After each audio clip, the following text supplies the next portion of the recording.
Ежегодные джанибековские чтения прошли в областном центре в 28-й школе. Программа круглого стола «Корни братства. История и будущее сотрудничества ногайского народа с народами Астраханской области». Организовали просветительский интенсив Астраханская молодежная общественная организация ногайской культуры «Едиге» при поддержке администрации губернатора. Круглые столы, конференции и концерты в честь ногайского просветителя Абдулхамида Джанибекова проводят в Астраханской области уже более 30 лет.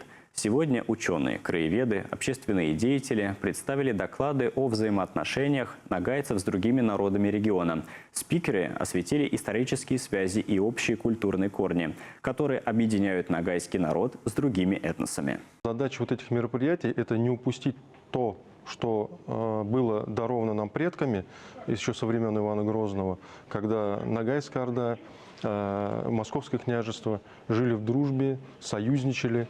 После этого Астраханское ханство добровольно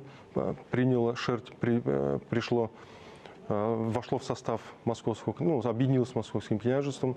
Участники осветили исторические аспекты ногайцев Северного Кавказа, Крыма и Нижнего Поволжья в политике России и Турции, а также обсудили этапы формирования отношений между ногайцами, казахами, русскими и татарами.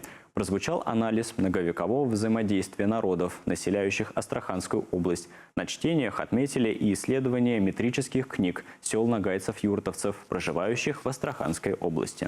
Данные документы подтверждают то, что юртовцы являются частью ногайского этноса, потому что в большинстве, в 95% случаев указана идентичность нашего народа как Нугай или Юрт-Нугай.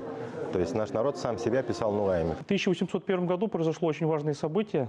Это с разрешения императора Павла I казахский султан Букей, тогда еще султан, он переселился со своими подвластными на территорию Астраханской губернии. На этой территории уже проживало коренное население, потомки Ногайской Орды и Астраханского ханства, ногайцы-юртовцы, ногайцы-карагаши. И вот это взаимодействие интересное, культурное, этническое, создало особую группу астраханских казахов, которые в тесном взаимодействии с ногайцами, с русскими.